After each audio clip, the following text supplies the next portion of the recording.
네, 본방에 이어서 이준석 전 국민의힘 대표와 이제는 말한다 이어가도록 하겠는데요. 사실은 제가 지난주에 깜빡한 게 있습니다. 네. 지난주에 이준석 대표를 이제 화요일에 모셔서 인터뷰를 했는데 네. 이제는 말한다가 이제 유튜브 연장 방송 5회를 예상으로 해서 이제 그 편성이 됐는데 지난주만 화요일에 했고 이번 주부터 금요일에 하는데 다음 주부터 금요일에 합니다라는 고지를 했어야 되는데 제가 미숙해가지고 이 고지를 안 하는 바람에 이번 주 화요일에 왜 안 하냐는 이런 댓글이 많이 달렸거든요. 제가 월화수목밖에 이제 월화수목에 이제 지방회가 있기 때문에 네. 월수 순천 화목 진주라 가지고 그러니까 모든 이제 방송은 전 금요일에 할 수밖에 없습니다. 그러니까 이준석 전 대표가 갑이고요, 저희가 을입니다. 근데 제 금요일에 MBC가 앗아갔어요. 다른 데 나가지도 못하고 이게 이제 그냥 지금 지난주 네. 방송이 지금 조회수가 100만이었거든요. 이 정도면 되지 뭘 또 다른 데 나가려고 그래요. 그냥 여기서 하면 저는 되지. 관심 덜 받아도 돼요, 저는. 이제 아무튼 우리 촌철님들 이번 주를 포함해서 앞으로 4주 동안은 이준석 전 대표와 매주 금요일 이 시간에 함께한다라는 거 꼭 기억을 해주시고요. 어디 가지 마시고 저희와 함께 해주시기 부탁을 드리겠습니다. 자, 오늘 이제는 말한다 이제 2탄 좀 이야기를 좀 해야 될 것 같은데 지난주에 이야기한 다음에 뉴스가 엄청 됐어요. 혹시 용산 쪽에서 뭐 기색 이런 거는 전달된 게 없습니까? 아이고 누가 감히. 예, 누가 감히. 왜냐하면 제가 한 말들에 대해 가지고 감히 대통령에게 팩트 체크를 해가지고 반박할 수 있겠어요? 대통령이 이준석이가 이렇게 얘기했단 말이 아니 맞습니까? 그런 거 말고 그러니까 저기 그 윤석열 대통령 심기가 어떻더라고 이런 얘기 혹시 전달된 거 없었는지 제가 못 들으시지 않으셨을까요? 들었겠지. 얼마나 유명한 방송인데. 요약본만 아마 들으셨을 겁니다. 요약본. 뭐 한 세 줄로 이준석이가 똑같답니다. 뭐 이런 거. 그래. 이렇게 이런 거. 예. 그런가요? 알겠습니다. 근데 제가 왜 여쭤봤냐면 오늘도 윤석열 대통령과 관련된 이야기를 좀 그러니까 주된 테마에서 좀 여쭤봐야 될 것 같은데 오늘 좀 그 주되게 여쭤봐야 되는 것은 윤석열 대통령 후보 시절의 선거 전략, 선거 운동 관련해서 좀 비하인드 스토리를 좀 이제 집중적으로 여쭤보려고 하는데 우리 이준석 대표가 펴낸 책을 제가 쭉 읽다 보다가 눈에 확 들어왔던 대목을 한 대목을 일단 그대로 읽어드릴게요. 2030 세대와 6070 세대가 공통적으로 잘 사용하는 용어를 도출하는 것이 급선무였다. 같은 주장을 두 집단이 할 수만 있게 된다면 그들 간에 유대감이 생길 수 있기 때문이다. 착안했던 단어는 자유, 인권, 개인이었다. 제가 이 대목을 놓고 했던 게 뭐냐면 자유라는 단어 때문이었는데 네. 자유는 윤석열 대통령의 트레이드 마크 아니었나요? 예, 그렇죠. 그러니까 대선 출마 선언하면서 자유를 그러니까 전면에 내세웠었고 근데 원조 차관자는 지금 이준석 대표란 얘기잖아요. 그러면 이게 어떻게 교통 정리를 해야 되는 겁니까? 그러니까 사실 단어 하나를 놓고 여러 가지 해석이 이제 나올 수 있거든요. 그러니까 예를 들어 공정이라는 단어도 보면은 저희가 입시제도에 있어가지고 줄 세워서 1점이라도 높은 사람이 가는 게 공정이냐? 아니 다양성을 따져가지고 입시제도를 가져가는 게 공정이냐? 공정이라는 단어는 있지만 어떻게 해석하냐에 따라 가지고 완전 다른 입시제도가 나오는 것처럼. 그렇죠. 자유도 이제 보셔야 되는 게 저는 대한민국의 자유라는 단어가 뭐 예전에 자유당의 영향도 있겠지만은 보수에서 굉장히 쓰기 어려운 단어가 되었던 적이 있습니다. 네, 그리고 이 자유라는 것이 나이 든 세대 같은 경우에는 공산주의에 반대되는 용어로서 자유진영이라는 용어 쓰고 이렇게 하면서 그 용어 많이 썼어요. 그렇게 고착화된 점이 있어요. 근데 지금 젊은 세대 같은 경우에는 자유라는 단어에 있어가지고 개인의 어쨌든 인권이라든지 아니면 무엇인가 할 본질적인 자유에 대해서 고민을 하는 거거든요. 그러니까 두 집단이 생각하는 자유가 다르긴 달라요. 내용적으로는. 네. 그래도 어쨌든 용어적으로 공유하고 있기 때문에 이걸 가운데 놓고 생각해보자 이런 거거든요. 좀 전통적 보수 같은 경우에는 그러니까 나이가 있으신 분들 같은 경우에는 자유를 마냥 반기지만은 또 않아요. 그래요? 네. 내일부터 당신들이 알아서 잘 사십시오라고 하면은 그렇게 좋아할 분들 많지 않아요. 예. 나라님이 챙기고 정부가 챙겨가지고 우리 먹고 사는 거를 일자리가 없으면 정부가 챙겨야지. 이런 게 이제 사실 전통적 보수의 가치관이고 그게 이제 젊은 세대로 가게 되면은 우리 뭐 하고 싶은 거 할 테니까 규제나 간섭을 하지 말아라 이 트렌드가 있는 거거든요. 저는 이게 어떻게 합의화될 수 있을까 아니면 정반합을 통해 가지고 중간 지점을 찾을 수 있을까가 보수의 이제 관건이라 봤거든요. 그런데 당장 보세요. 그 당 대표가 말할 수 있는 자유. 당 대표가 대통령의 부하가 아니라 주체적으로 움직일 수 있는 자유를 갈망했던 쪽이 어느 쪽이고 예? 이 상황에서 당 대표가 대통령과 다른 이견을 내는 것은 민주당 좌파 세력 및 종북 세력에 굴종하는 것이다 같은 이상한 어휘를 쓰면서 그쪽으로 이제 전체주의적 몰아가려고 했던 쪽이 어느 것인지 저는 미래는 볼 것도 없거든요. 미래는 어느 쪽으로 수렴하게 될지는 볼 것도 없는데 지금 단계에서 이것이 어떻게 공존할 수 있느냐가 이제 중요한 것이었는데 다 말아먹었죠. 근데 좀 질문 핀트를 더 맞춰볼게요. 그러니까 제가 궁금한 게 우리 이준석 대표가 이제 그 자유라고 하는 어떤 그 단어에 이제 그러니까 집중을 했다는 이야기잖아요. 근데 저는 여기서 두 가지가 떠오르는 게 첫째, 윤석열 대통령이 대선 출마선을 하면서 자유라는 어떤 개념을 전면에 내세웠을 때 했던 부분이 있어요. 왜냐하면 그때까지만 해도 윤석열 대통령하고 따라붙는 연관어는 공정과 상식이었는데 공정과 상식을 뒤로 불리고 자유를 전면에 내세운 걸 어떻게 이해를 해야 되느냐. 이 부분이 하나가 있었고 근데 또 한 가지는 대선 출마선을 할 때는 국민의힘 소속이 아니었잖아요. 네. 그러면 국민의힘하고 교감이 이루어지지 않은 상태에서 자유라는 개념을 본인의 트레이드마크로 세운 것은 윤석열 대통령의 독자적 판단으로도 볼 수 있는 거 아닌가. 이 두 가지 해석이 가능하기 때문에 질문을 했던 거거든요. 왜냐하면 공정과 상식이라는 구호가요. 이끌어 나가기가 굉장히 힘든 구호였어요. 공정함이라는 거는 발리 하나에 깨지는 것이고. 아 그렇죠. 네, 공정하지 않다는 발리. 예를 들어 본인의 그러면은 공정함이라는 가치가 깃든 것은 검사로서 양쪽 정권을 수사했다거든요. 그런데 그것 때문에 이제 공정이라는 것이 생겼는데 그러면 이제 그 당시 선거 당시 리스크가 뭐였냐면은 본인과 본인에 가까운 사람들의 문제에서 어떻게 대처할 것이냐라는 시험대에 올랐었잖아요. 그런 걸 이어나가기 어렵고 상식이라는 거는 굉장히 주관적인 가치입니다. 어떤 사람은 국민의힘이 말하는 것이 상식이라고 할 수 있는 거고 민주당이 말하는 것이 어떤 분은 상식이랄 수 있는 거고 그래서 이걸로 선거를 이끌기는 어려우니까 좀 더 추상적인 가치를 이제 들고 온 게 자유였던 것이고 뭐 자연스럽게 우발적으로 발생한 것이 아닐까. 아 우연의 일치로 겹쳤다. 그렇죠. 보수 정당이니까 의뢰 그냥 자유라는 가치를 언급하는 것이 아닐까라는 생각이 듭니다. 그러니까 이게 그러니까 그 대선 출마 선언 과정에서 자유라고 하는 걸 전면으로 내세웠던 게 국민의힘과 교감에서 나온 건 아니라는 말씀이신 거죠, 정리를 하자면? 그렇죠. 그리고 저는 이제 취임사 때도 이제 34번인가 35번인가 엄청 썼죠, 자유라는. 자유를 언급하셨는데 이번에도 왠지 미국 가가지고 프리덤 이런 거 리버티 이런 거 많이 하실 것 같거든요. 예. 근데 둘이 약간 다르긴 한데 어쨌든 어떤 걸 쓰실지 좀 궁금하고요. 프리덤일지 리버티일지. 그런데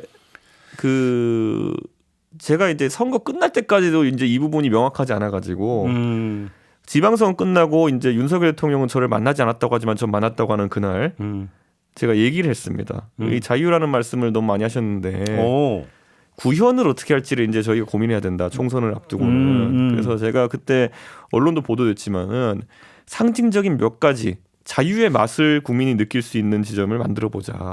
그래서 제가 제안했던 것이 우리가 체제 경쟁에서는 승리한 지 오래됐다. 그렇기 때문에 북한에 대해서 우리가 두려움을 가진 아까 말했던 것처럼 반북주의 보수로서의 어떤 자유의 의미가 아니라 인권과 자유, 개방 이런 것을 의미하는 자유로 탈피했다는 걸 보여주기 위해 가지고 북한 방송을 개방해보자라 그랬어요. 그 자리에서. 네, 그게 제 제안이었고 실제 대선 때도 그게 들어갔었는데 인풋이. 그래서 그게 이제 통일부의 하달이 됐겠죠. 그러니까 통일부는 뭣도 모르고 이제 대통령 지상인 줄 알고 했겠죠. 나중에 되고 나니까 또 대통령실에서는 쟤네 저거 왜 하냐 이런 식으로 한 것 같은데. 아 그때는 받아들였어요 그러면? 예, 되게 와 좋은 생각입니다 이렇게 하시더라고요. 그러니까 저는 이런 거예요. 그게 모호하면서도 대통령께서는 그 장벽을 깨는 역할을 하셨어야 되는 거예요. 반북주의 보수의 개념에서의 자유가 정말 개방과 인권과 자기 책임을 의미하는 자유로 넘어가기 위해 가지고는 대한민국의 대통령은요 선출직으로서 가장 권위 있는 자리이기 때문에 대통령이 나서서 우리가 이제 체제 경쟁에 승리했기 때문에 북한을 두려워하지 않고 북한 방송을 개방해서 오히려 북한의 민낯을 보여주자. 그랬을 때 너 종북이지라고 할 사람 없습니다 보수에서. 그게 자신감에 의한 정치잖아요. 근데 그걸 이제 못한 게 되게 아쉽죠. 저는 그 전환이 필요하다 봤습니다. 좋은 아이디어라고 했는데 왜 근데 그러니까 갑자기 이렇게 돼버린 거예요? 어디서 또 한 소리 나왔겠죠 또 뭐. 그 어디가 어딘데? 보수 성향이 강한 원로들이나 아니면 또 언론사에서 한마디 들었겠죠. 언론사? 언론사? 어떤 언론사? 몰라요. 네. 근데 저는 여기서 이준석 대표의 자유 개념 말고 윤석열 대통령의 자유 개념 있잖아요. 이해가 되세요? 왜 그러냐면 제가 여러 사람한테 인터뷰 때 그러니까 여쭤봤거든요. 이 자유 개념이 도대체 뭐냐? 이게 정치적 자유냐, 경제적 자유냐, 도대체 무슨 자유냐라고 했더니 거의 대답이 똑같았던 게 모르겠다라는 거였는데 어떻게 이해하세요? 그 상징적인 문구 하나가 있었어요. 대통령께서 대선 기간 동안 했던 거. 저는 처음에 듣고 무슨 소린가 했는데 극빈하거나 배우지 못한 사람은 자유가 뭔지 모른다. 아, 그때도 논란이 됐던 표현이죠. 예, 예. 굉장히 철학적인 표현입니다. 극빈하거나 배우지 못한 사람은 그 극빈한 사람이라는 건 경제적 자유가 없는 사람이라는 것을 이야기할 것이고요. 그렇죠. 예. 배우지 못한 사람은 약간 좀 맥락이 튀긴 하는데 어쨌든 두 가지를 봤을 때 실질적인 자유를 의미하시는 것 같아요. 그러니까 자유라는 것은 내가 하고 싶은 것을 마음대로 할 수 있는 자유에는 정치적 자유도 포함되지만은 결국 그것을 실현할 수 있는 경제적 풍요나 이런 것도 필요하다는 것이기 때문에 또는 그것을 사회의 어떤 기준대로 이제 따라갈 수 있는 충분한 지성도 필요하다 이런 것이기 때문에 조금은 더 개인의 책임보다는 그 국가의 책무 같은 걸 좀 더 강조하려고 하는 것이 아닌가. 그래서 약간은 저는 그 부분은 뭔가 힌트는 얻은 것 같은데 지금 윤석열 정부가 지금 굴러가는 방향이랑 맞지 않는 것 같다는 생각이 듭니다. 그러니까 우리가 그럼 여기서 조금 추상적인 부분에서 현실로 들어와서 네. 그러면 아니 뭐 다른 데 다 관두고 국민의힘에서 자유가 구가되고 있다고 평가하세요? 국민의힘 의원들이? 그래서 자유롭게 그러니까 발언할 수 있는 표현의 자유. 그러니까 지금 그러니까 구현되고 있다고 평가하세요? 표현의 자유는 뭐 모르겠고 사고 칠 수 있는 자유는 확실하게 갖고 있죠. 사고 칠 수 있는 자유? 예. 최고위원들이 옛날에는 이준석 때는 이상한 소리 하면은 바로 타박당하고 이래가지고 예, 뭐 몸도 사리고 회의도 좀 안 나오고 이렇게 했었는데 요즘은 신나가지고 이제 하고 싶은 말 다 하고 예, 지지율 떨어진 건데 알 바 아니고. 근데 그 우리 이준석 대표 양도구역이라고 했다가 추가 징계 당하지 않았나요? 그러니까 그런 거는 저는 이제 사람들의 그거 부분에 있어서 좀 의아했던 게 뭐냐면은 제가 그때 분명히 얘기했던 게 뭐냐면은 양두구육이라는 걸 이제 초등학교 4학년 때 제가 배운 한자성어인데 아, 그 초등학교 때 배우나? 그 어릴 때 집에 만화가 있습니다. 학습 만화가. 아, 학습 만화로. 까개비 한문수거라고 그거 보면은 만화로 배웠어요. 제가 그거를. 예. 예. 그 양두구육이 결국 겉과 속이 다르다라는 것 또는 판매한 것은 양머리인데 그 실제 한 거는 팔겠다고 했던 건 양머리인데 실제 배달한 거는 개고기다 뭐 이런 거잖아요. 근데 저는 거기서 이제 그렇게 화두를 던져놓으면은 제가 뭘 그때 얘기했냐면 우리가 공약한 것과 지금 실제가 너무 다르다. 그 공약엔 철학적이면 자유도 그렇고 아니면 실제 정책 면에서도 그렇고 이거를 대선 때 약속했던 걸 실현해야지 국민이 우리를 좋아해 줄 거다라는 의미였는데 거기서 갑자기 이철규 의원 이런 사람 김미애 이런 사람들은 아니 어떻게 사람한테 개고기라 그러냐 이런 식으로 나와가지고 이건 지성의 문제인가 아니면 진짜 이건 곡해하자고 이제 달려드는 거냐. 그런데 그때 제가 했던 기자회견에 또 한 게 들어있었던 게 뭐냐면은 네. 뭐 여러 가지 있었어요. 근데 거기 이런 것도 있어요. 더 이상 사람에게 충성하는 국민의힘은 이제 불태워야 하고 가치와 자유에 대해서 이제 충성하는 그런 국민의힘으로 다시 태어나야 됩니다. 그랬더니만은 이거는 국민의힘의 제도약을 위해서 재창당과 수준의 개혁을 하자는 얘기인데 딱 그것만 돼서 국민의힘을 불태우자는 얘기냐 이래가지고 지금 어르신들은 저한테 와가지고 왜 국민의힘 불태운다 그랬어요? 이러는 거예요. 그래서 무슨 소리냐? 이거를 이 사람에게 충성하는 문화를 없애고 자유라는 가치에 충성하는 국민의힘을 다시 태어나야 된다는 한 말이 어떻게 그러니까 이런 게 지금까지 있는 담론의 수준입니다. 정당에서. 알겠습니다. 근데 아무튼 아까 이제 그 우리 이준석 대표의 책 한 구절을 제가 읽었잖아요. 네. 근데 이제 그 이 구절에서 이제 결국 뜻하는 건 이른바 세대 포유론이었잖아요. 그런데 그 대선 때 이준석 대표가 세대 포유론을 제기했을 때 윤석열 당시 후보는 어떻게 받아들였어요, 이거를? 흔쾌히 받아들였습니까? 제가 울산 해동 때도 이제 지난번 얘기했지만은 이번에 대통령께서는 사실 득표 전략이 애매했어요. 애매했어요? 보통 우리가 대전략이란 걸 세우고 그에 따라 세부 전략을 세우는데 울산 때도 제가 가서 얘기한 게 뭐냐면 우리 대전략이 뭐냐. 저는 세대 포유란이라는 걸 근본으로 해가지고 젊은 사람들이 많이 들어오고 그리고 또 과거에 우리가 왜냐하면 당신께서는 호남에 대해서 뭐 이렇게 잘못한 게 없지 않느냐. 윤석열 대통령은 정치 신인이고 그리고 저도 85년생이니까 뭐 5월 광주에 빚이 있는 것도 아니고 그러니까 우리가 적극적인 호남에 대한 어떤 공약을 해야 된다. 그게 제 전략이었는데 그러면은 그게 자꾸 방향 흐트러지니까 도대체 당신 전략은 무엇이십니까? 라고 이제 그때 울산 때 물었던 거거든요. 근데 답이 없었어요. 그럼 전략이 없었다는 뜻이었다고 해석을 해야 되는 겁니까? 모르겠어요. 저는 그 결과적으로는 세대포 이론과 호남 서진 정책이 어느 정도 작동해가지고 신승한 거로 보이지만은 대통령께서는 딱 이거다라고 말씀하신 적은 없어요. 저 여기서 하나 궁금한 게 네. 그 대선 때 보면은 후보의 가장 지근거리에서 공조직 라인과는 별도로 조언을 하거나 하는 사람들이 있잖아요. 그게 옳고 그른 건 여기서 따지지 말고. 그러면 그때 대선 때 저는 이 표현 써도 뭐 해촉당할 일이 없으니까 정치 초보잖아요. 윤석열 후보는. 그러면 그 누군가가 정치 전략이나 이런 데 있어서 조언을 하고 도와주는 사람이 옆에 있었을 거 아닙니까? 누구였습니까 그 사람이? 그게 저는 이제 약간 지금 와서 이제 이겼으니까 저희가 그냥 웃자고 하는 말인데 그렇게 뭐 열심히 전략을 한 분이 없어요. 없다고요? 네, 열심히 무슨 뭐 기획을 해가지고 이대로 가자라고 이제 구상을 한 분은 없었고 낙관론이 지배했죠. 무조건 된다? 네, 무조건 된다. 내 주변에 문재인 좋아하는 사람 없다 이런 거. 아니 그럼 예를 들어서 이제 그 뒤에 윤핵관이라고 이제 언급됐던 사람들이 옆에서 지근거리에서 보자면서 정치 전략을 조언하고 이랬던 것도 아닌가요? 그러면? 지금 분위기 보세요. 조언할 분위기였는지. 그래요? 네. 그러니까 그때 보세요. 장제원 의원이나 아니면 이런 분들 대중적으로 많이 타박받고 있던 상황이었고 개인 문제도 끊이지 않았었고 그러다 보니까 오히려 좀 몸을 움츠렸죠. 오히려 예. 그런 사람들은 네. 그래서 이제 하는 거는 사실 가가지고 사람 만나고 이런 역할이었지. 장제원 의원이 무슨 전략을 했겠습니까? 전략자고 전략 어드바이서는 역할은 아니었다. 그렇죠. 어떤 그러니까 메신저 역할은 했어도 혹시 윤석열 정부의 경제 공약이 뭔지 기억나시나요? 아니요. 저도 기억 안 나요. 네. 아니 혹시 그러면 김한길 위원장은? 그러니까 김한길 위원장이 그 전략 전술을 할 만큼 보수 진영 내에서 이해도가 높으신 건 아니었잖아요. 네. 그 사람이 어디에 적재적소인지 이런 것도 모르셨잖아요. 네. 얘기 나온 게 김한길 위원장은 역할이 뭐였어요 그때? 그리고 지금은 뭐예요? 제가 어떻게 알겠어요. 아니 잘 모르겠어요 여쭤보는 거예요. 정말로. 다음 주 초대해서 물어보세요. 저희도 섭외 요청 여러 번 넣었지 안 나오시니까 그러지 지금. 그러니까 저는 이런 것 같아요. 대통령께서 이제 일정 밀도로 제가 얘기해 볼게요. 일반적인 대선 주자보다 일정 밀도가 한 제 생각에 3분의 1 정도였습니다. 그 밀도가 그렇게 낮았다고요?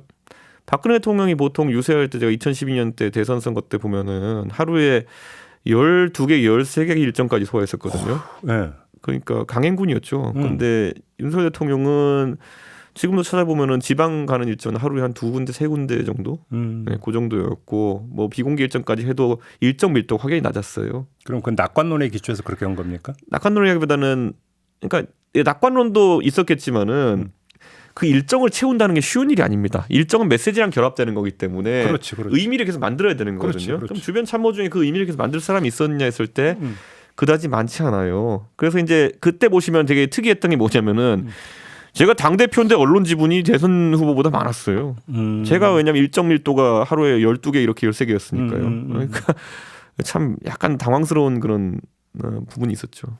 그러면 대선 때마다 항상 나오는 논란은 정파 진영을 막론하고 나오는 진영은 그러니까 그 지적이 뭐였냐면 이른바 사조직, 측근 라인 뭐 이런 얘기들이 많이 나오는데 이런 것도 없었다는 얘기입니까? 윤석열 당시 후보는?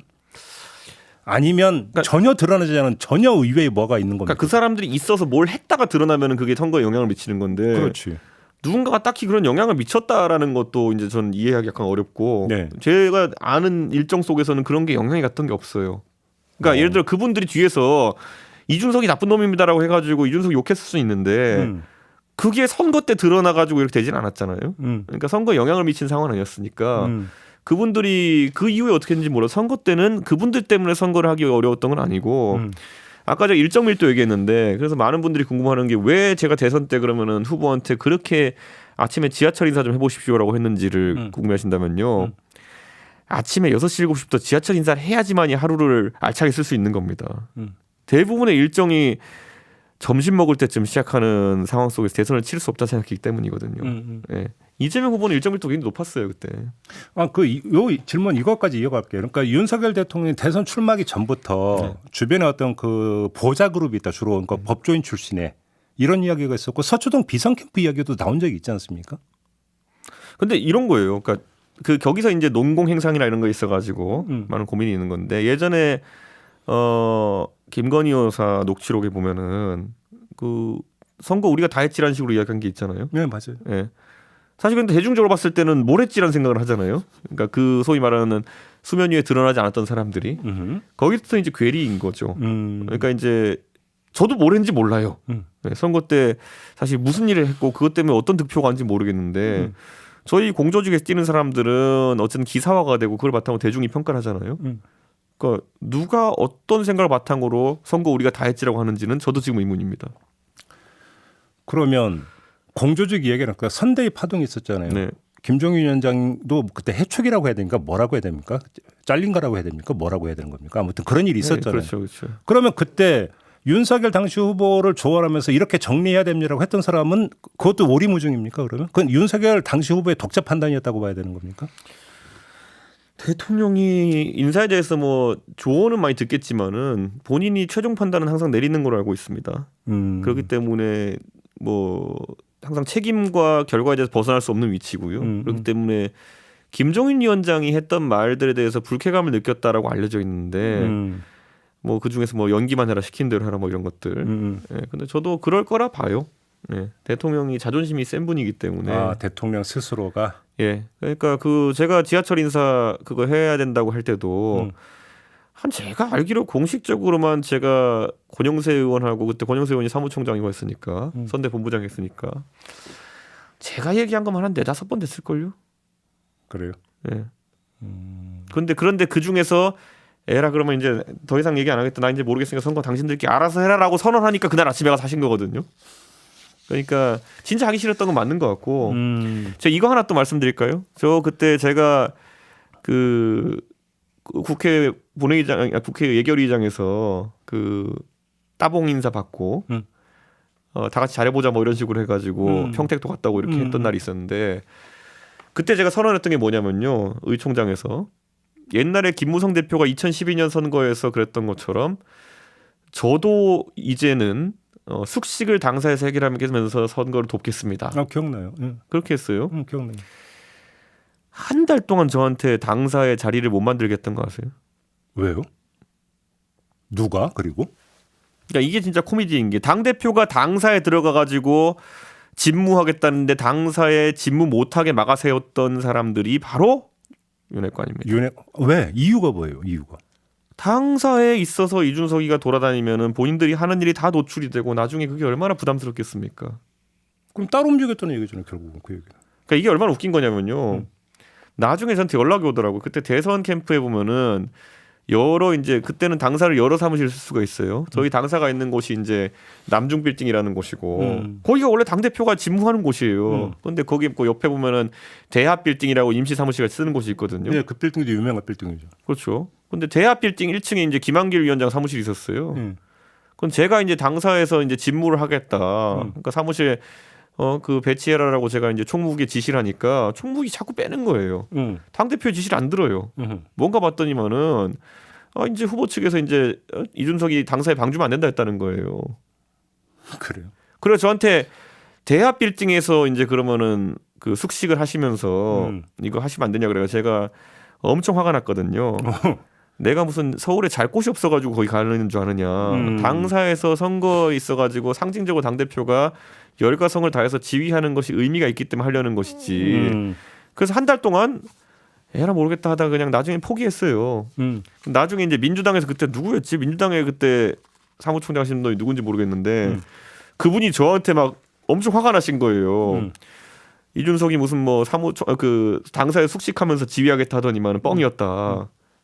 그럼 사무실 당사에 없다. 저는 저대로 열받았죠. 그때 무언을 빈다란 말을 했었죠.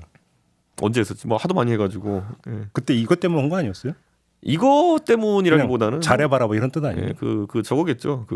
저거 저 지하철 인사 하라는데 안 한다 그래가지고 마음대로 하셔. 알겠습니다. 다른 걸로 좀 넘어가죠. 예. 그 대선 과정에서 최대의 논란거리가 여성가족부 폐지였잖아요. 네. 그건 이준석 대표의 아이디어였습니까? 아니면 그다음에 윤석열 당시 후보는 이걸 흔쾌하게 받아들였습니까? 어떻게 되는 겁니까?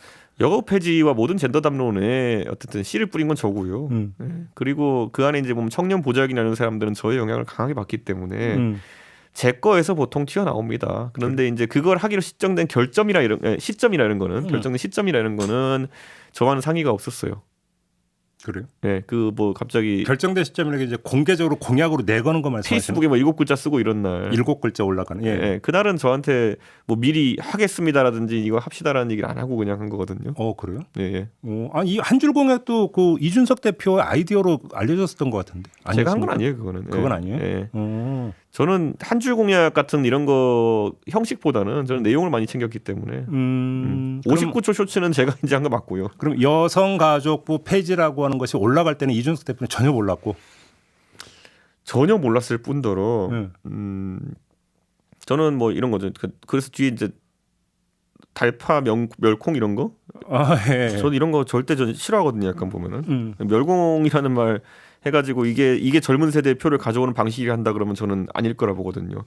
북한은요 이제 무시해야 되는 상대이지 북한하고 무슨 뭐 대결할 이유는 없다. 대결하고 이렇게 하는 거에 집착할 이유가 없어. 시간 낭비인 게 저는 김정은이 옛날에 김여정의 백마 타고 나온 시점부터 저 사람을 정치인이 아니라 코미디언을 보기로 결정했어요. 예. 그렇기 때문에 저는 이런 게 보수가 잠깐 좀 잘못 생각하는 지점이라 보는 거죠.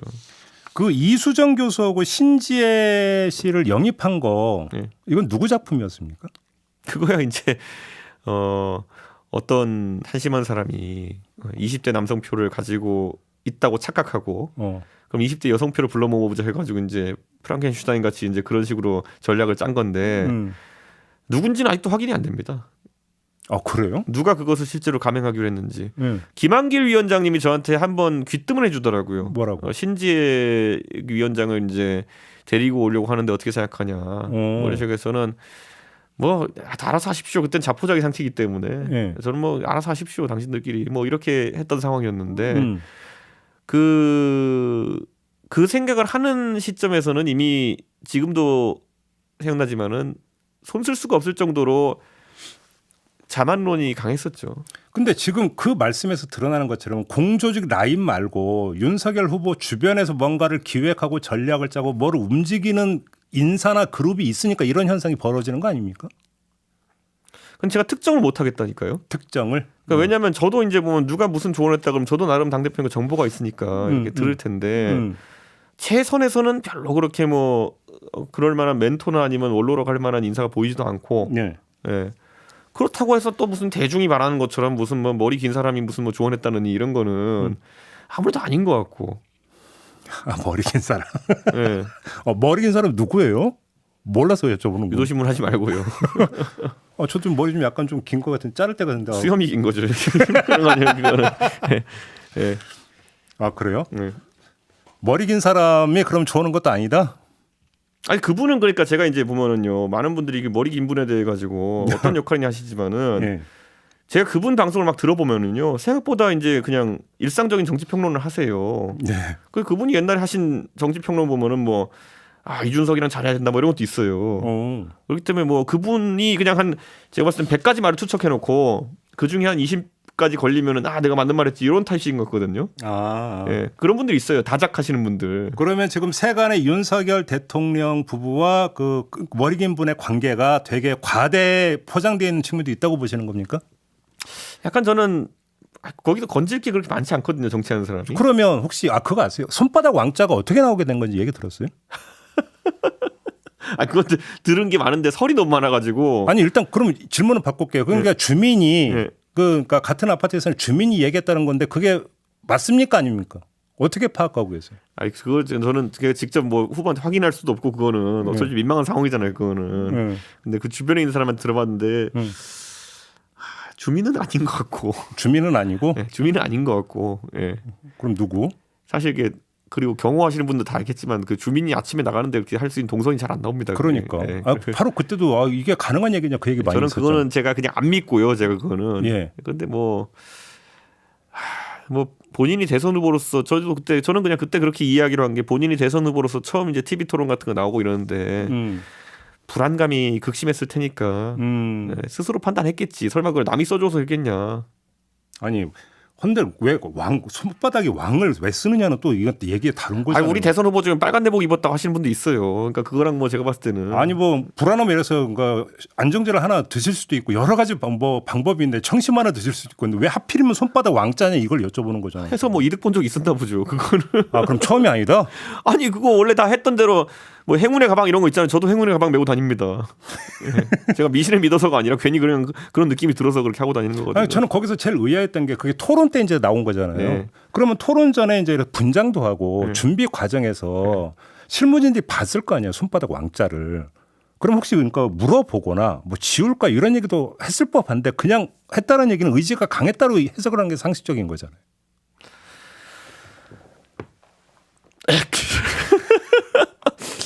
이제 방송하면서 이렇게 말문이 막혀보긴 처음이네. 그러니까 제가 그냥 이상한 거는요, 그냥 이상한 거로 놓고 갑시다. 예. 이상한 거를 합리적으로 해석하려 그러면요, 예. 저희가 머리 아픈 거죠.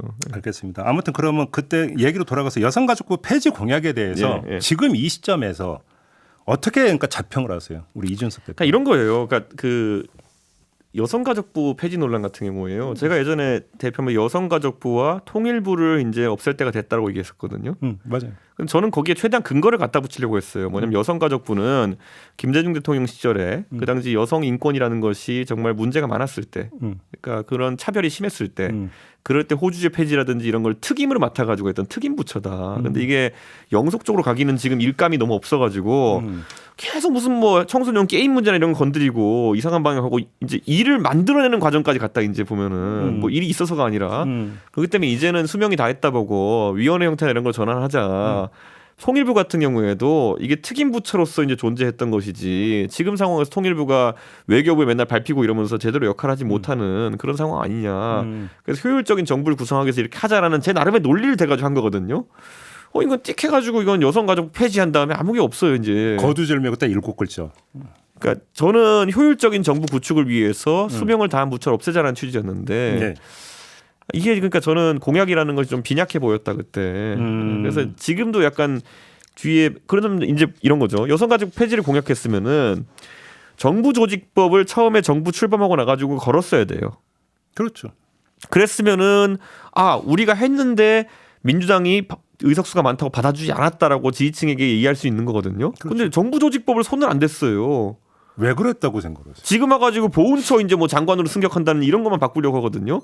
그러니까 그때 저는 제가 봤을 때 이미 이게 국정 운용에 있어가지고 주도권을 잡는 것에 있어가지고 굉장히 아이디어가 없구나. 그러니까 정부가 여소야대랑 상관없이 정부가 처음 출범했는데 정부가 일해보겠다고 정부조직법을 제출했는데 민주당이 통과 안 시켰다. 이건 민주당이 욕먹을 일이에요. 근데 이거저거 다 떠나서 지금 이 시점에서 돌아볼 때 여가부 폐지는 거의 접은 걸로 해석을 해야 되는 거 아닙니까? 마음속에서 접은 걸로 봐야 되는 거 아닙니까? 속에 어떤 그 기획하는 사람이 있다면 어떤 바보는 또 나중에 가가지고 총선 때 무슨 또 이거 한다 그러면은 젊은 남성들이 우리를 지지해주겠지라는 착각 속에서 자기를 따내는 무슨 염장고기처럼 쟁여두고 있다고 생각할 거예요. 네. 다 썩었어요 그 고기 이미 끝난 거다. 네, 염장고기가 아니라 다 썩었어요. 그럼 폐지도 물 건너갔다고 보시는 거고. 아니 본인들이 해가지고는 양치기 소년같이 될 겁니다. 네. 이건 어떻게 보세요? 그러니까 최근에 어떤 노동개혁 그러니까 막 드라이브를 걸 때는 계속 청년을 외쳤잖아요. 네. 근데 윤석열 대통령의 머릿속에 있는 청년상, 그다음에 청년에 대한 전략을 어떻게 평가를 하세요? MG라는 단어를 버리라고 제가 그렇게 노래를 불렀거든요. 아, 그랬어요? 이렇게 MG같이 근본 없는 단어는 제가 처음 봤는데 MG 세대가 뭐 40대까지 포괄하는 단어인데 뭐 10대부터 40대까지 포괄하는 단어인데 자 그럼 노동으로 봤을 때 노동자의 절반 이상이 MG 세대예요. 예. 그러면 이게 무슨 단어냐는 거죠. 그러니까 그래서 MG 노조라고 이제 언론에서 일부러 프레이밍 잡아가지고 이제 계속 그 했던 새로 고침 협의회인가 거기도 있잖아요. 이제 본인들이 스스로 우리 MG 노조 아니다라고 선언하잖아요. 네. 그게 얼마나 소수자 정치 비슷하게 가는 게 얼마나 본인들한테도 위험한 것인지 알게 된 것이죠. 저는 이 근본 없는 MG라는 단어부터 버려야 됩니다. 그리고 민지라고 하잖아요. 민지. 그러니까 정신 못 차린 거죠. 그 민지라는 게 대선 때 민지에게 연락이 왔어 그 영상 때문에 얼마나 젊은 세대에게 희화화됐는데 그걸 아직까지 붙들고 있다는 게 저는 아쉽습니다. 그리고 지금 어젠 또 기사 보니까 무슨 뭐 지도부의 MZ 세대 최고위원들이나 지도부를 전면에 내세우기로 했다. 나이 40 넘은 사람 무슨 그 이제 MZ 세대 지도부라고 전면에 내세운다는 건지. 저는 그리고 이런 게 있어요. 정치권에서 정치인들은 자기가 안 늙는다고 착각해요. 아, 예. 무슨 말인지 알 것 같아요.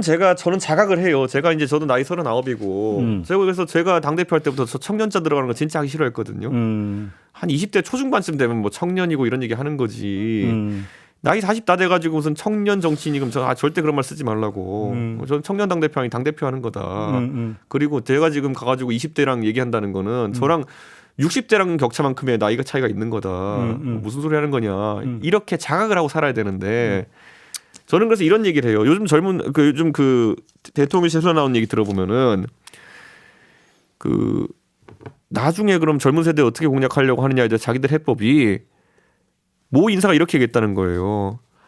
희룡이 젊잖아.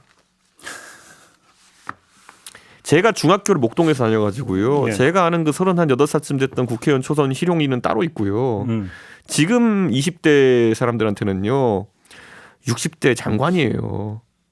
그렇죠. 근데 이런 것처럼 근데 정치권에서 항상 원지사가 소장파로서 있었고 젊은 사람으로 인식돼 왔기 때문에 지금 60대 70대 사람들 입장에서 나보다 10년 젊으니까 희룡이 있잖아 이런 생각인 거예요. 원희룡 그러니까 지금 장관을 소장파로 부른 게 20년 전 얘긴데. 근데 그러니까 정치권은 같이 늙어가면서 자기는 안 늙는다고 생각한다니까요. 그러니까 제가 지금 얘기한 게 뭐냐면은 제가 이거는 원장관을 뭐라고 하는 게 아니라 지금 선거 전략을 준비한다는 사람들이 그 개념이 없는 거예요. 이준석 안 젊어요. 천하람 안 젊어요. 예. 김종인 생물학적으로 나이가 젊습니까? 아니죠. 무슨 40년생이 84시예요. 이제 보면은 84세 어르신이 그래도 젊은 세대와 소통할 수 있는 그 이유는 뭐냐면요. 김종인 위원장이요. 손자 말 듣습니다. 알겠습니다. 손자가 지금 고등학생이거든요. 이제 5분 남았으니까 네. 그러니까 시간을 아껴 써야 돼서 제가 단도직입적으로 질문 하나 그럼 드릴게요. 10분 더 하세요 그러면. 9시 20분까지 가도 돼요? 열차 시간 때문에 괜찮아요? 45분 기차인데. 응. 아슬아슬하다. 그러면 9시 15분까지. 15분. 오케이. 15분으로. 콜. 단도직입적으로 네. 아까 제가 진짜로 옆에서 지금 그래서 도와주는 사람 있느냐 없느냐 질문 드렸잖아요. 네. 관련해서 제가 이제 대놓고 하나 질문 드릴 텐데 네. 코바나 컨텐츠를 그러니까 중심으로 해서 이제 오갔던 사람들이 일정하게 어떤 선거운동 과정에 참여를 하고 조언했을 가능성은 어떻게 보십니까? 어떻게 알고 계십니까? 이런 게 있어요. 유튜버나 이런 사람 중에 지금 보면 굉장히 좀 이상한 소리 하는 분들 많거든요. 이분들이 항상 저한테 나중에 사석에서 얘기해 보면은 공통적으로 하는 말이 뭐냐면은 나 영분이랑 소통돼. 그런 얘기를 해요. 유튜버들이. 근데 저는 그게 아주 절대 다수라고는 할 수 없지만은 위험하다 느꼈습니다. 저는 그때 그 순간에. 네, 근데 저는 사실 유튜브 하는 이봉규 씨도 본인이 대통령은 내 방송 본다 이런 식으로 얘기하고 다니고 그게 제가 봤을 땐 되게 정권의 위협 요소거든요. 이봉규 씨가 하는 방송이 얼마나 팩트 체크도 안 돼 있고 사실 편향적이고 그런데 대통령께서 그걸 즐겨 들으신다는 거는 근데 그걸 어떻게 알고 그런 얘기를 한대요? 본인이 들었겠죠 어디서. 그래요? 강용석 변호사가 옛날에 나 대통령이랑 전화했다라고 얘기한 적 있었잖아요. 예, 맞아요. 그 다음에 이제 본인이 부인하긴 했지만은 예. 그런 것들이 자꾸 징후가 나오는 것이 좀 위험하다. 저는 앞으로 이런 관계 때문에 그러니까 이런 거잖아요. 옛날에 유튜브를 AI한테 보여줬더니만은 굉장히 AI가 폭력적인 언어를 쓰기 시작하더라. 이런 연구가 있었잖아요. 예, 맞아요. 예. 예. 그리고 유튜브를 많이 보고 자라는 어린이들이 비속어와 이런 것에 아주 관대해진다. 저는 유튜브 많이 보는 대통령은 절대 나와서 안 된다고 생각합니다. 지난주에 제가 윤핵관 관련해서 질문을 드렸을 때 다른 사람을 이준석 대표가 언급한 적이 있어요. 이때 그러니까 추측 보도가 엄청 많이 나왔는데 이것도 제가 대놓고 여쭤보겠는데 그 다른 사람이라고 하는 게 혹시 김건희 여사입니까? 추측 보도에 대열에 합류하세요, 그냥. 아니 저는 질문이지 지금 보도가 아니라 김건희 여사입니까 아닙니까? 예스 노로만 대답해 주세요. 권성동 의원은 아닙니다. 권성동 의원은 아니고 권성동 의원도 윤핵관이니까 당연히 아니겠죠. 네, 아니에요. 그럼 K입니까 아닙니까? K는 맞아요. K는 맞다. 네. K 맞다. 예. 하나만 더. 네. 인수위 시절에 머리 긴 분 말고 법사가 한 분 계셨잖아요. 예. 이분은 왜 어떻게 해서 들어가게 되는지 혹시 얘기 들으신 게 있어요? 전혀 모릅니다. 전혀 당에서도 전혀 몰랐어요. 어떻게 된 건지. 윤석열 정부 출범 이후에 인선에 대해 가지고는 전 단 하나도 개입한 게 없습니다. 인수위 관련해서는. 예, 윤석열 정부 지금 있는 분들 중에서 제가 추천한 인사는 딱 두 분 있습니다. 대통령 사진 찍어주신 분이랑요.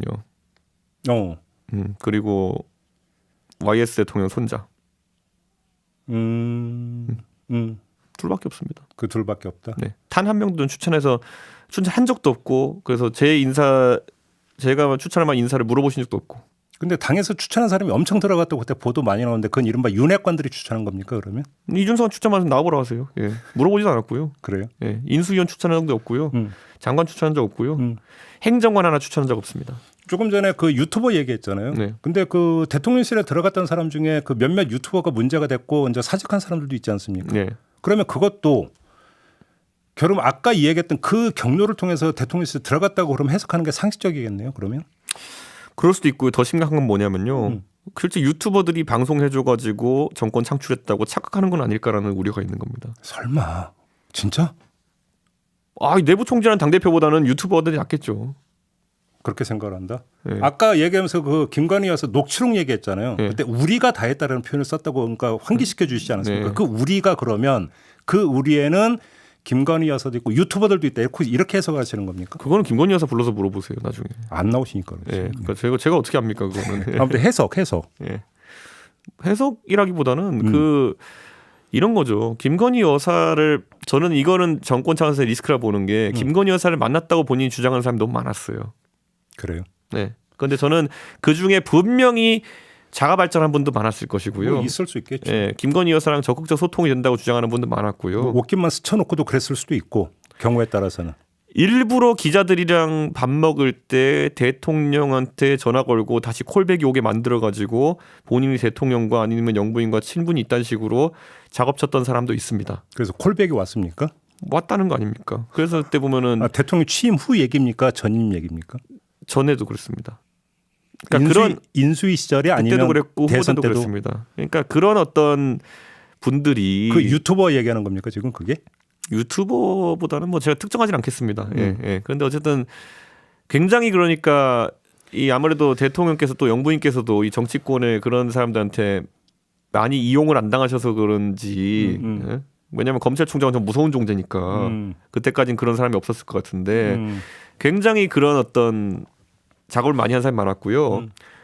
최근에 이제 보도 중에 얼마나 웃긴 게 있었냐면은 대통령 관련해 가지고 NFT 발행해 가지고 그 코인 사기 친 사람도 나왔어요. 이제 보도됐어요.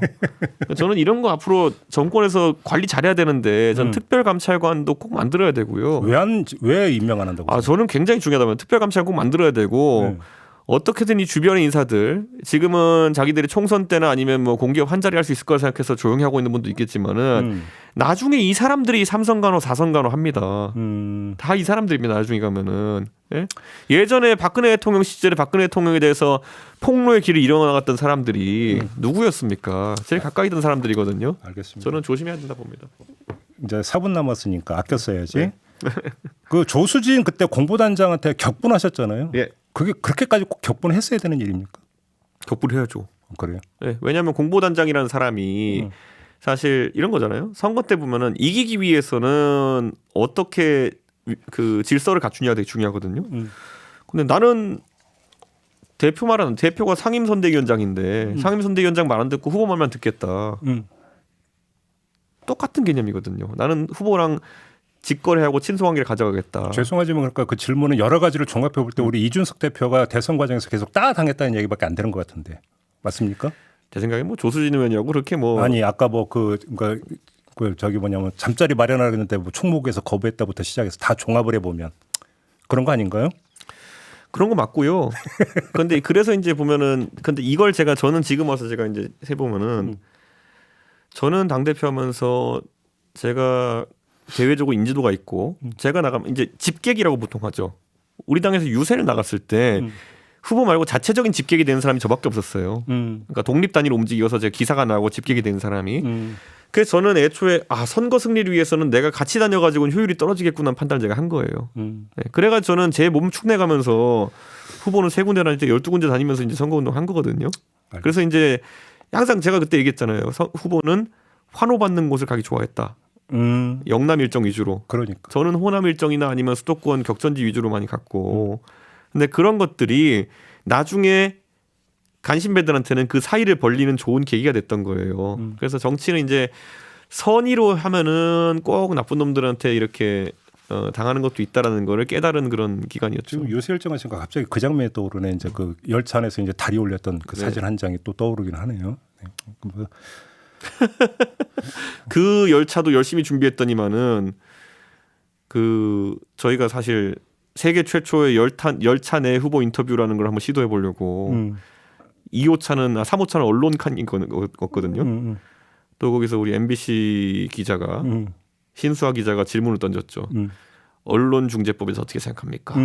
그랬더니만 대통령께서 또 이렇게 탁 서셔가지고 멋있게 언론이 잘못 보낸 보도를 하면은 뭐 망할 때까지 손해배상을 물릴 수 있도록 해야 됩니다. 이래가지고 망할 때까지. 네, 그래서 뭐 징벌적 손해배상을 동의했다는 얘기예요? 그래서 폭탄 터져가지고 그것도 이제 당론이랑 반대거든요. 그렇죠. 그때 징벌적 손해배상 국민은 반대했는데. 그러니까 그런 거 다 커버하느라 제가 진짜 힘들었던 것들이 새로 이렇게 떠오르는데 알겠습니다. 트라우마입니다. 네. 뭐 우리 이준석 대표 열차 놓치면 안 되니까 마지막 질문입니다. 지난주에 윤석열 대통령이 이준석 대표 옆에서 준사가라는 얘기를 한 번도 안 했다 했더니 이 방송을 본 장해찬 청년 최고위원께서 나한테 오면 준사가라고 할게라고 했다고 하더라고요.